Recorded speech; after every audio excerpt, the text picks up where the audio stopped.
दोस्तों नमस्कार। कथुरवाल political classes में आपका एक बार फिर से स्वागत है। दोस्तों अभी तक जो हमने पढ़ा है चाइना के लिए, इंडिया और चाइना रिलेशन का, हम फर्स्ट पार्ट जो है वो कंप्लीट कर चुके हैं। आज हम पढ़ने वाले हैं इंडिया चाइना रिलेशन का सेकंड पार्ट।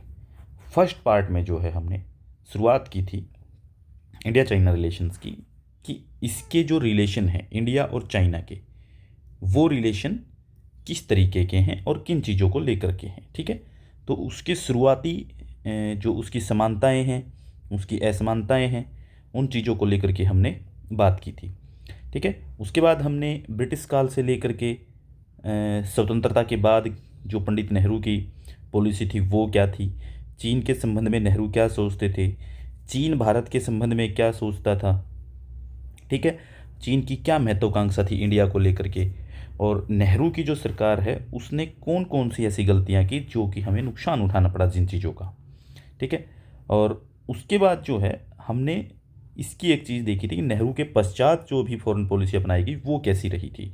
ठीक है, किसके काल में कैसा रिलेशन रहा। ठीक है, फिर हमने देखे थे इसके एरिया ऑफ डिफरेंसेज, कि एरिया ऑफ डिफरेंसेज क्या हैं, कि इन दोनों के बीच में किन किन चीज़ों को लेकर के जो है वो डिफरेंस क्रिएट हुआ है।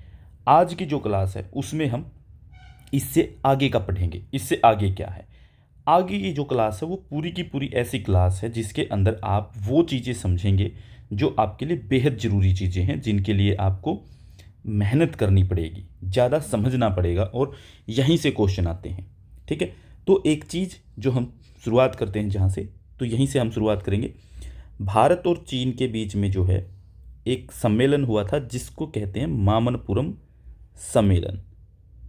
ठीक है, भारत और चाइना के बीच जो है मामनपुरम सम्मेलन हुआ था, ये आपको याद रखना। मामनपुरम सम्मेलन जो है वो किन देशों के बीच हुआ था, तो ये हुआ था भारत और चाइना के बीच में। चीन जो है वो एक ऐसी कंट्री है, देखिए बहुत सारी चीज़ें आपको फैक्चुअल वन लाइनर टाइप दिखेंगी, क्योंकि हमने कॉन्सेप्चुअल पार्ट जो पहले पढ़ लिया है, क्या कब कैसे क्या रहा। ठीक है, तो चीन जो है उसके अंदर जो है एक तो वो देश हुआ, देश एक ही है, लेकिन व्यवस्थाएं दो हैं। व्यवस्थाएं दो कैसे, एक चीन और एक ताइवान की व्यवस्था है, कि चीन के अंदर जो है वो कम्युनिस्ट शासन है, ताइवान के अंदर डेमोक्रेटिक शासन है, लेकिन होल्ड उसको चाइना करता है दोनों को। ठीक है, इसके बाद पंचशील समझौता 1954 में हुआ था इंडिया और चाइना के बीच में। ठीक है, ये समझौता जो है ये नेहरू और चा उन लाई इन दोनों के बीच में ये समझौता हुआ था। ठीक है, और इसी समझौते से हमारा नारा निकल के आता है हिंदी चीनी भाई भाई। इस समझौते को जो है हिंदी चीनी भाई भाई का प्रतीक माना जाता है। ठीक है, उसके बाद जो है 1962 से 1976 तक जो है भारत में जो है, आपको पता होगा कि 1962 में जब भारत का चाइना के साथ युद्ध हुआ था, तो उस युद्ध के बाद में जो है भारत और चाइना के बीच में रिलेशन जो वो ख़राब हो गई, वो टूट गए थे। तो 1976 तक कोई रिलेशन नहीं रहा। 1976 में जो है वो श्रीमती इंदिरा गांधी ने जो है वो रिलेशन क्रिएट करने की कोशिश की है। ठीक है, फिर 1988 में जो है राजीव गांधी यात्रा पे जाते हैं। ठीक है, 1998 में जो है परमाणु परीक्षण के समय पे जो है वो जो हमारे तात्कालिक रक्षा मंत्री थे उस समय पे जॉर्ज फर्नांडिज, ठीक है, उसने चीन को जो भारत का सबसे बड़ा शत्रु बताया, भारत का सबसे बड़ा एनिमी बताया था। किसने, रक्षा मंत्री जॉर्ज फर्नांडिज ने, जब भारत ने परमाणु परीक्षण किया तब की ये बात है। ठीक है, फिर चीन की जो कम्युनिस्ट पार्टी है, चीन की कम्युनिस्ट पार्टी ने जो है अब की बार जो है वो सी जिनपिंग को वो हमेशा के लिए, जब तक वो जिंदा रहेंगे तब तक के लिए उनको चाइना का राष्ट्रपति बना दिया है। इनका लक्ष्य क्या है, इसको क्यों बनाया गया है, इसको इसलिए बनाया गया है कि डिसीजन लेने में कोई प्रॉब्लम ना आए। ठीक है, डिसीजन जो हो वो सेंट्रल तरीके से लिए जा सके और जल्दी लिए जा सके, इसलिए जो है सी जिनपिंग को अनलिमिटेड पावर दी गई है डिसीजन लेने के लिए, और उनको आजीवन राष्ट्रपति बना दिया गया है। ठीक है, और इनका लक्ष्य ये है कि 2049 तक जो है वो अमेरिका को पीछे छोड़ देना है। किस मामले में, इकोनॉमिक मामले में, कि दुनिया की ताकत बनना है इकोनॉमिक। दूसरा इन्होंने कहा है कि हम सैन्य मामले में भी उनको पीछे छोड़ देंगे। तीसरा इन्होंने कहा है कि जो कूटनीतिक यानी डिप्लोमेटिक तरीके से भी उनको पीछे छोड़ा जाएगा अमेरिका को। 2049 तक का ये टारगेट है। ये टारगेट वैसे जो है इन्होंने 1949 में ही बनाया था कि चाइना को अगले 100 साल के अंदर जो है दुनिया में सबसे पावरफुल बना देना है। ठीक है, सबसे पावरफुल जो है वो कौन होगा, वो चाइना होगा। कब तक होगा, 2049 तक, ये बात कही गई थी उस समय पे, ठीक है। माओ जेडोंग उस समय पे चाइना के सर्वेसर्वा थे। तो भारत के द्वारा जो चीन के प्रति जो है एक नीति अपनाई गई जिसको कहते हैं हम डी लिंक नीति, कि हम ज़्यादा जो है हम लिंक नहीं बना के रखेंगे, हम डी लिंक करके रखेंगे अपनी, ठीक है। 1988 में जो भारत की चीन के साथ डी लिंक नीति इसलिए है कि भारत अमेरिका के साथ रिलेशन अच्छे रखता है, तो भारत कहता है कि हम जो है किसी के साथ भी ज़्यादा जुड़ करके काम नहीं करेंगे, हम जो है अपने इंटरेस्ट के अकॉर्डिंग काम करेंगे, ठीक है। तो ये नीति अपनाई गई है इनके बाद। 1988 में जब भारत और चीन के बीच में डिस्प्यूट क्रिएट हुआ था, डिस्प्यूट किस चीज़ के अंदर हुआ था, समर समदौरगंज समदौरगंज यहाँ पे जो है वो प्रॉब्लम क्रिएट हुई थी, इसके अंदर यहाँ पे जो है हमारी प्रॉब्लम हुई थी, यहाँ पे हमने बातचीत की थी, इसके ऊपर जो एक संयुक्त कार्य दल बनाया गया था इस डिस्प्यूट्स को ख़त्म करने के लिए, संयुक्त कार्य दल, ठीक है, दोनों का। उसके बाद 1996 में जो है LAC बनाई गई थी, LAC पर शांति और सद्भाव का समझौता किया गया, LAC line of actual control, ठीक है, लाइन ऑफ एक्चुअल कंट्रोल, ठीक है, लाइन ऑफ एक्चुअल कंट्रोल, ये हमारी लाइन बनी हुई है चाइना के साथ में, ठीक है, इसको आपको याद रख लेना है, ठीक है। इसके बाद है सीमा रक्षा सहयोग समझौता 2013 में हुआ था भारत और चाइना के बीच में, ये चीज़ें याद रखनी की, पेपर में यही आती है बहुत सारी, border defence cooperation agreement BDCA, ठीक है, ये याद रखना है, BDCA 2013, ये आपको याद रखना है। फिर इंडिया का स्ट्रेटजिक इकोनॉमिक नेगोशिएशन की शुरुआत जो होती है वो 2011 में होती है, कब होती है, 2011 में, ठीक है। इंडिया मतलब कि सामरिक आर्थिक वार्ता, इसको बोलते हैं स्ट्रेटजिक इकोनॉमिक नेगोशिएशन, 2011 में शुरू होती है। फिर ट्रैक टू कूटनीति की शुरुआत भारत के बीच और चाइना के बीच शुरू हो चुकी है, ट्रैक टू कूटनीति जो है वो अपनाई जाती है। इसके बाद जो है 2014 में जो है, वर्ष 2014 में जो है वो मित्रता विनिमय वर्ष मनाया गया है दोनों देशों के द्वारा। 2014 को जो है वो मित्रता विनिमय वर्ष घोषित कर दिया गया, यानी कि ये दोनों देश जो हैं वो दोस्त बन के रहेंगे और लेन देन करेंगे, मित्रता के तौर पे लेन देन करेंगे, ठीक है।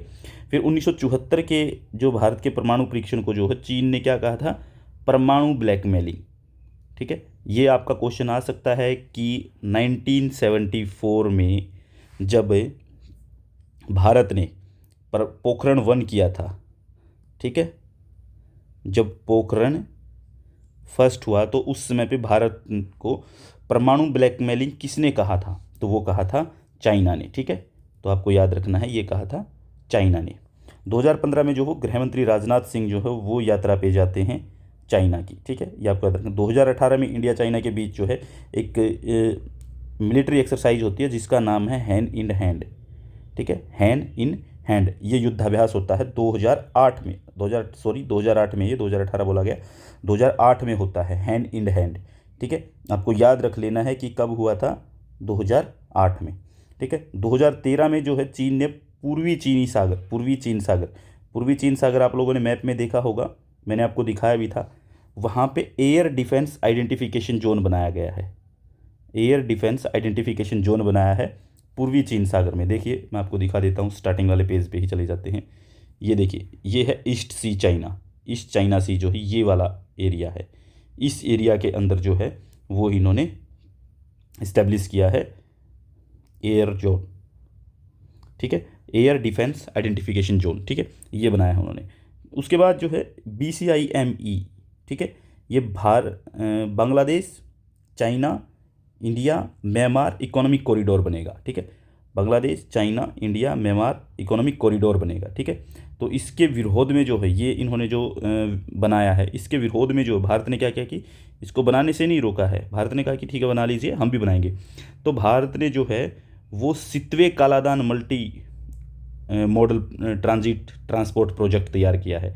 आपको पता है ना कि भारत के साथ में जो है जैसे कि कहाँ है, ये इंडिया है, तो यहाँ पे जैसे ये हम देखते हैं ना कि यहाँ ये म्यांमार है, ये म्यांमार है, तो यहाँ पे भारत ने जो है वो क्या शुरू किया है, सितवे कालादान, ठीक है, Sittwe Kaladan multi modal project, ठीक है, यहाँ पे भारत ने ये शुरू किया है, इसको आपको ध्यान रखना है। ठीक है, इसके बाद जो है इसको जैसे ये जो रोड बन रहा है ना यहाँ से कोलकाता, मिजोरम, म्यांमार, ये भारत एक रोड भी बना रहा है। ठीक है, ये भी इसको प्रोजेक्ट करने के लिए, कंट्रोल करने के लिए। ठीक है, फिर एक इनका एक कॉन्सेप्ट है मोतियों की माला, स्प्रिंग ऑफ पर्ल्स। ये बहुत इंपॉर्टेंट कॉन्सेप्ट है, पूरी दुनिया डरी हुई है इस चीज़ को लेकर के, पूरी दुनिया को भय हो गया है कि ये कर क्या रहा है। ठीक है, ये क्या है कि हांगकांग से शुरू होगा, अफ्रीका महाद्वीप तक अपने प्रभाव को बढ़ाने की कोशिश कर रहा है चाइना यहाँ से। ठीक है, ये जो टर्म है स्प्रिंग ऑफ पल्स, ये जो टर्म दी गई है स्प्रिंग ऑफ पल्स जो टर्म है, ये टर्म दी थी एलन बुज ने। किसने दी थी? एलन बुज ने। एलन बुज ने इस टर्म को दिया स्प्रिंग ऑफ पल्स। ठीक है, तो OBOR के नाम से ये नीति है, मोतियों की माला जो है इसको चाइना कहता है OBOR, और ये इनकी सॉफ्ट पावर का एक हिस्सा है। ठीक है, इसको ये जो है इसको एक कल्चरल पावर के तौर पे या सॉफ्ट पावर के तौर पे यूज़ करते हैं। ठीक है, OBOR का मतलब है वन बेल्ट वन रोड। ठीक है, वन बेल्ट वन रोड, ये इसका मतलब है। ठीक है, ये आपको याद रखना है। ठीक है, तो ये क्या है कि ये इसके अंदर क्या कर रहा है OBOR के अंदर कि यूरोप से रसिया तक जाएगा ये। ठीक है, और मिडल एशिया से चाइना और साथ में साउथ एशिया तक ये कंप्लीट एक रोड बनाने की प्लानिंग है। ठीक है, और इसी के थ्रू जो ये समुद्री सिल्क रोड भी बना रहा है। ठीक है, सिल्क मैरीटाइम रोड। ठीक है, तो सिल्क मैरीटाइम रोड जो कि इटली से केनिया तक जाएगा। ठीक है, हांगकांग से शुरू होकर के उधर से ही उन्हीं के देश में से शुरू होकर के चाइना के अंदर से शुरू होकर के नीचे घेरता हुआ आएगा। ये मैं बता देता हूँ आपको कैसे आएगा। देखिए, ये पूरा का पूरा प्रोजेक्ट है, आप इसको ध्यान से समझिएगा। ये जो आपके सामने बना हुआ है ये पूरा एक प्रोजेक्ट है। ये बन कैसे रहा है इसको समझना हमारे लिए बहुत ज़रूरी है। ये आपको दिख रहा है ना, ये चाइना है, इधर इधर ये चाइना है और ये इधर रसिया है। ठीक है, ये जो रसिया बना हुआ है और इधर जो है ये जो मंगोलिया बना हुआ है, यहाँ पे मंगोलिया है। ठीक है, रसिया इसने चाइना ने, ये जो चाइना बना हुआ है इधर, ये जो चाइना है इधर इंडिया है। ठीक है, यहाँ से शुरू किया ये रोड बनाना। इनकी पहली चीज़ होगी यहाँ से शुरू करेंगे, यहाँ जाएंगे, यही चीज़ है। ये वाली जो आपको चीज़ दिखाई दे रही है इसको बेशक मत देखो, इसको भी छोड़ सकते हो आप। ये वाली चीज़ ये डबल बना हुआ है। ठीक है, आपको समझने के लिए जो मैं बता रहा हूँ वही चीज़ समझनी है। ठीक है, ये ब्लू वाला जो पोर्शन है इसको आप लोगों को छोड़ देना है, आपको समझना है रेड वाला जो पोर्शन है, मैं जो बताऊँ वो पूरा रेड वाला पोर्शन। ये देखिए, यहाँ पे जाएंगे, यहाँ पे बनेगा, फिर नीचे आएगा, फिर ऐसे होके यहाँ पहुँचेगा, फिर यहाँ पहुँचेगा, फिर यहाँ जाएगा, यहाँ जाएगा, यहाँ जाएगा, और ये वापस आएगा इस समुद्र के किनारे, और इस समुद्र के किनारे से इस समुद्र के किनारे ये गया पहुँच। अब यहाँ से होगा क्या? अब यहीं से एक रोड कटेगा, यहीं से एक रोड शुरू होगा, वो पहुँचेगा सीधा म्यांमार। म्यांमार से क्या होगा, यहाँ से इंडिया से होते हुए, बांग्लादेश से होते हुए ये यहाँ पे मुंबई वाले पोर्ट पे आके मिलाएंगे इसको। ठीक है, और चाइना का जो ये एरिया है इधर से देखिएगा, ध्यान दीजिए इस चीज़ को, जो ये वाला एरिया है, ये वाला यहाँ से ये चाइना है, यहाँ से चाइना से एक सीधा रोड बन रहा है यहाँ पे, ये बनता है, इसको कहते हैं, आप चेंज करते हैं, CPEC, China Pakistan economic corridor. ठीक है, ये बन रहा है, इसको आप कहते हैं Bangladesh, China, India, Myanmar economic corridor, इसको ये कहते हैं। यहाँ से जो रोड बनेगा, यहाँ से जो रोड बनेगा, एक रोड यहाँ से उठ के जाता है ऐसे, वो मॉस्को पहुँच जाता है यहाँ तक मंगोलिया से होते हुए। ठीक है, अब इनका अगला जो टारगेट है वो टारगेट है कि ये रोड को, जैसे ये वाला रोड है ना, यहाँ से ये बना है, ऐसे ही अब ये क्या करेंगे, इसके बाद में ये पूरा का पूरा प्रोजेक्ट जो है इनका इधर आएगा, यहाँ से, मतलब कि ये जो जगह है इधर बीच में जहाँ पे आते हैं, यहाँ से यहाँ पहुँचेंगे ये। ठीक है, इस जगह पे पहुँचेंगे, इसके बाद ये यहाँ पे पहुँचेंगे, ठीक है। इसके बाद जो है फिर ये यहाँ पे लेके जाएंगे इसको। इस तरीके से कंप्लीट इनका ये टारगेट है कि हम जो है वो इसको तैयार करेंगे। ये तैयार करने का काम जो है ये चाइना कर रहा है, ठीक है।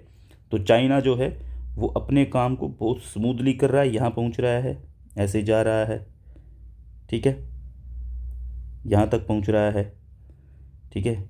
इसके बाद यहाँ पे जा रहा है, इसके बाद जो है वो यहाँ पे जा रहा है, इसके बाद जो वो यहाँ पे जा रहा है। ये कंप्लीट इनका रोड मैप है इसको चलाने के लिए, पूरी दुनिया के अंदर कब्जा करने के लिए, कि हम जो पूरी दुनिया में रोड बनाएंगे, सिर्फ अपने काम को, व्यापार को आसान करने के लिए, क्योंकि ये व्यापारिक तौर पे बहुत मजबूत हैं। यहीं से ये पाकिस्तान में क्यों आ रहे हैं, ठीक है। पाकिस्तान में आने का भी तो इनका कारण है। पाकिस्तान में भी इसीलिए आ रहे हैं कि ताकि ये जो हैं ये पाकिस्तान तक पहुँचे और समुद्री मार्ग को भी कैप्चर करें, ठीक है, ठीक है।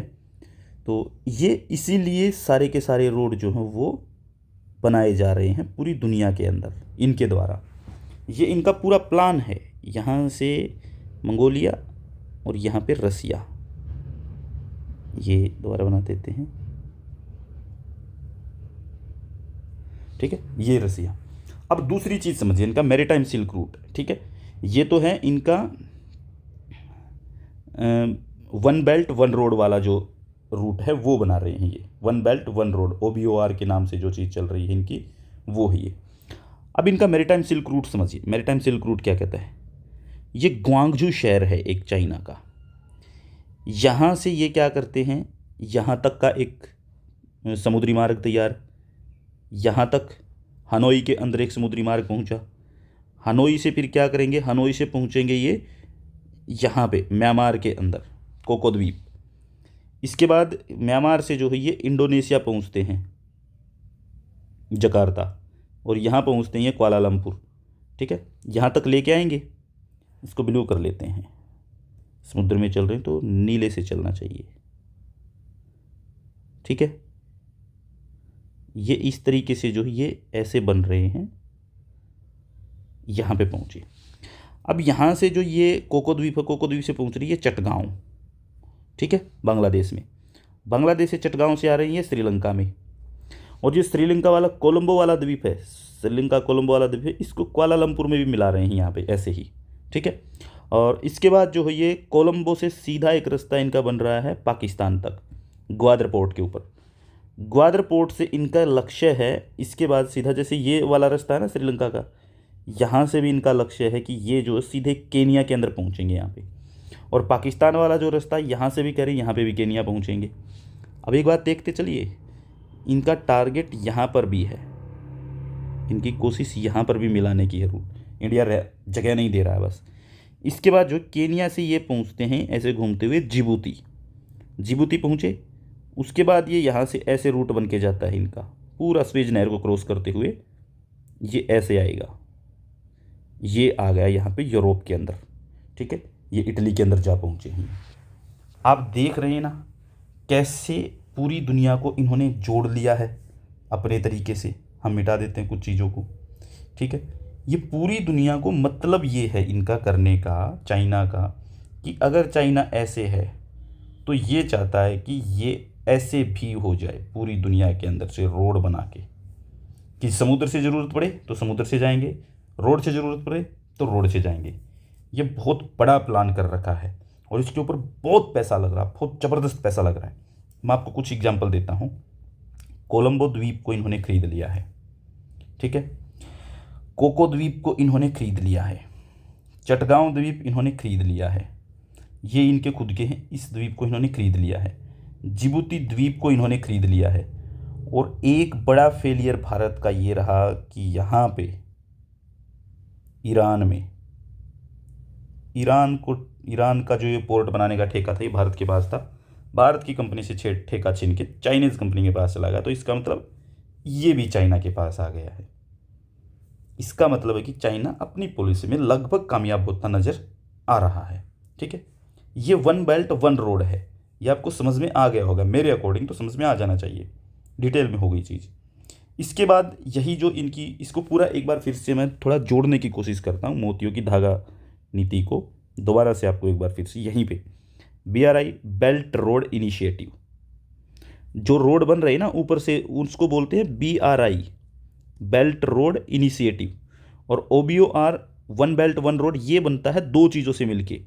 इसके अंदर आती हैं एक तो सिल्क रूट, SREB, ठीक है, सिल्क रूट इकोनॉमिक बेल्ट इसको बोलते हैं, BRI बेल्ट रोड इनिशिएटिव यानी कि रोड के through, MSR maritime silk route, ठीक है, सिल्क रूट इकोनॉमिक कॉरिडोर जो है ये पूरा का पूरा बाई रोड है, सिल्क MSR जो मैरीटाइम सिल्क रूट जो ये पूरा का पूरा समुद्री मार्ग है, ठीक है।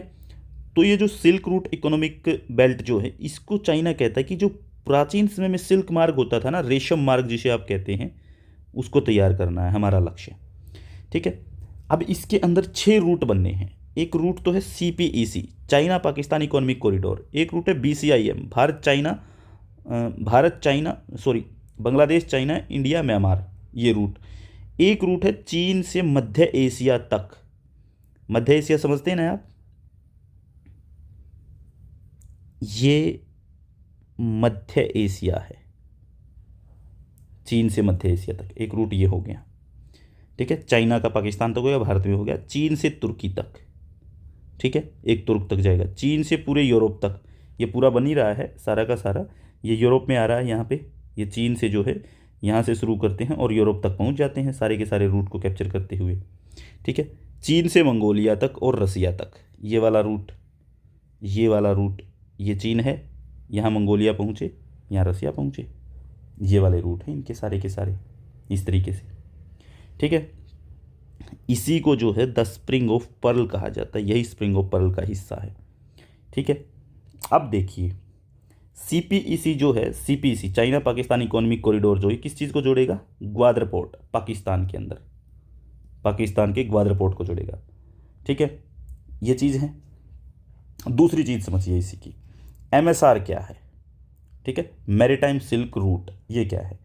पहली चीज़ तो इनकी economic, blue economic policy, blue economic policy का मतलब है कि ये समुद्री रास्ता है, ठीक है, समुद्री पॉलिसी है। इसके बाद सेकंड टाइप कंट्रीज यानी कि जो पिछड़े हुए देश है उनको अपने साथ लेने की है। फिर है वाटर ट्रेड, ठीक है, यानी कि पानी से जो व्यापार होता है उसको लेकर के ये रूट बन रहा है। तीसरा एक बात अलग ये है कि इंडिया को इससे क्या है, घेरने का मौका मिल जाए कि ये इंडिया को आराम से घेर लेगा यहाँ पे। फिर दक्षिणी चीन सागर से अरब सागर तक, दक्षिणी चीन सागर से अरब सागर तक, ये देखिए ये जो एरिया है, ये जो आप देख रहे हैं इस साइड वाला एरिया, ये साउथ चाइना सी है, यहाँ से निकल करके आएंगे, ये वाला अरब सागर है यहाँ पे इंडिया के साथ में, आप देखते हैं यहाँ पे ये अरब सागर है पूरा का पूरा, अरब की खाड़ी बोलते हैं इसको, ठीक है, ये बंगाल की खाड़ी है, यहाँ तक नहीं, इस अरब सागर को कैप्चर करना है जो पूरा का पूरा अफ्रीका तक लेके जाता है, इसको कैप्चर करना है, ठीक है, यहाँ तक हो गया। अब देखिए कौन कौन से द्वीप आते हैं उसके अंदर, MSR के अंदर, मैरीटाइम सिल्क रूट में म्यांमार का कोको द्वीप आता है, इसको ये ले चुके हैं। चटगांव का द्वीप आता है, इसको ले चुके हैं, ये इनको मिला नहीं है भारत का। कोलकाता का द्वीप आता है। हम्बनटोटा बंदरगाह, ये जो हम्बनटोटा है, हम्बनटोटा यहाँ पे आ चुका है, इन्होंने खरीद लिया है। ग्वादर पोर्ट इन्होंने खरीद लिया है। चाबाहार इन्होंने खरीद लिया है। माले द्वीप इन्होंने खरीद लिया है। जिबूती इन्होंने खरीद लिया है। केनिया वाला इन्होंने खरीद लिया। इसका मतलब रूट तो तैयार है, ये केनिया, ये जिबूती, ठीक है, ग्रीस, ये हनोई, ये वाला तो यहाँ तक तो ये पहुँच ही गए, पाकिस्तान तक पहुँचे, तो यहाँ तक आने में क्या दिक्कत है, पहुँच गए यहाँ भी धीरे धीरे करके, ठीक है। यहीं पे भारत इसको कंट्रोल करना चाहता है, भारत चाहता है कि इसको कंट्रोल करे। देखो इनका पैसा बहुत लग रहा है, और चाइना दुनिया के अंदर व्यापारिक कंट्री है, तो व्यापार बहुत ज़बरदस्त चल रहा है इनका, इसलिए इनका पैसा बहुत ज़्यादा लग रहा है, ठीक है। लेकिन पैसा है इसलिए लगा रहे हैं। भारत क्या कर रहा है, भारत की हिंद प्रशांत रणनीति चल रही है इसके विरोध में। हिंद प्रशांत रणनीति, भारत भी इसमें ब्लू इकोनॉमी चला रहा है। ब्लू इकोनॉमी में भारत ने क्या किया, क्वाड बना लिया है, क्वाड, ठीक है, क्वाड मिल के ब्लू डॉट नेटवर्क तैयार कर रहे हैं। इसके अंदर 4 देश शामिल हैं, क्वाड के अंदर 4 देश शामिल हैं, ऑस्ट्रेलिया, जापान, USA और इंडिया। ये 4 देश इसमें शामिल हैं क्वाड के अंदर, ठीक है। आप समझ गए ना मेरी बात को। तो ये ब्लू डॉट नेटवर्क है, तो एमएसआर को बैलेंस करना चाहता है भारत इसके थ्रू, ठीक है। बीआरआई जो है बेल्ट रोड इनिशिएटिव, इसको बैलेंस करने की कोशिश, ठीक है। तो ये रेटिंग मैकेनिज्म है, जो ये ब्लू डॉट नेटवर्क है ये रेटिंग मैकेनिज्म है। इसमें क्या है कि प्राइवेट, गवर्नमेंट और सिविल सोसाइटी ये तीनों मिलकर काम करेंगी। प्राइवेट भी साथ होगी, गवर्नमेंट भी होगी और सिविल सोसाइटी भी, ये तीनों मिलकर के ब्लू डॉट नेटवर्क में काम करेंगे, ठीक है, एमएसआर में। अब भारत ने हिंद प्रशांत रणनीति में क्या क्या कदम उठाए हैं और कदम क्या हुए हैं, देखिए। भारत ने क्या किया है, सेशल्स की यात्रा की भारत ने। जो सेशल्स द्वीप है, यानी कि यहाँ पे जो द्वीप है ये सेशल्स द्वीप है। इस सेशल्स द्वीप पे चाइना गया तो भारत ने क्या किया, मोदी साहब पहुँच गए, हम भी जा रहे हैं तुम्हारे पीछे पीछे। सेशल्स में एक अजम्पशन द्वीप है, एजम्पशन द्वीप है सेशल्स के अंदर। इस अजम्पशन द्वीप के ऊपर जो इंडिया ने अपना मिलिट्री बेस बना लिया है, अपना मिलिट्री बेस जो है वो तैयार किया है उनके साथ समझौता करके। भारत ने मालदीव की यात्रा की, चाइना ने जैसे ही मालदीव के ऊपर कब्जा करने की कोशिश की। श्रीलंका से भारत ने समझौता कर लिया है धीरे धीरे करके। जो जिबूती के राष्ट्रपति हैं उनके साथ काफ़ी अच्छी से बातचीत हुई भारत के प्रधानमंत्री की, और भारत के प्रधानमंत्री ने जो है उनको पद्म विभूषण दिलवाया है भारत से। जिबूती के राष्ट्रपति को भारत ने पद्म विभूषण दिया है। फिर एक और चीज़, चाबाहार का निर्माण भारत कर रहा था, ये यहाँ पे इसको आप हटा भी सकते हैं, अब भारत नहीं कर रहा है। फिर एक फिपिक संगठन बनाया है भारत ने और बाफ्टा की स्थापना की है, ठीक है, ये सब चीज़ें। और एक चीज़ और भी रहती है यहाँ पे, नवंबर 2020 में आसियान के जो 35वां सम्मेलन हुआ था, 35वें सम्मेलन के अंदर जो है अमेरिका और ऑस्ट्रेलिया ने बैंकॉक संकल्पना को प्रस्तुत किया है, जिसके अंदर ये जो ब्लू डॉट नेटवर्क है इसकी बात हुई थी, ठीक है। जिसके अंदर जो है जो ये स्प्रिंग ऑफ पर्ल्स है, स्प्रिंग ऑफ पर्ल्स की जो नीति है इसको कंट्रोल करने के लिए जो भारत जो है वो काम करेगा। तो ये जो थे, ये जितने भी मुद्दे हमने डिस्कशन में लिए हैं आज, ये सारे के सारे सबसे इम्पोर्टेंट मुद्दों में से हैं, सबसे इम्पोर्टेंट चीज़ें हैं इसके अंदर, ये आपको याद करनी है, ये आपके लिए बहुत ही ज़रूरी चीज़ें हैं, ठीक है। ये अगर आप लोगों ने याद कर ली तो समझ लीजिए कि आपका काम हो गया, ठीक है। यानी कि इनको याद करना बेहद ज़रूरी है, ओके। तो ये आपको याद करनी है, ये सारी की सारी चीज़ें आपको याद होनी चाहिए, ठीक है। अगर ये याद रहेंगी तो काफ़ी ज़्यादा आसानी से जो है आपका पेपर होगा, पेपर में अच्छे मार्क्स आएंगे। और ये बहुत शानदार चीज़ है, ठीक है। जो आपने अभी कॉन्सेप्ट पढ़े हैं ये सारे के सारे, ये आपके पढ़ने के लिए ही हैं, और ये पढ़ेंगे तो आपको सही में एक नॉलेज होगी, आपको एक कॉन्सेप्ट पता चलेगा। अगर कॉन्सेप्ट अच्छा है आपका तो आप पेपर में गलती नहीं करने वाले हैं, ठीक है। तो आप अपने पेपर को संभाल करके अच्छे से तैयार करके लेके जाइए, ठीक है। यही थी आज की क्लास, इसको अभी ख़त्म करते हैं, मिलते हैं अगली क्लास में, तब तक के लिए धन्यवाद।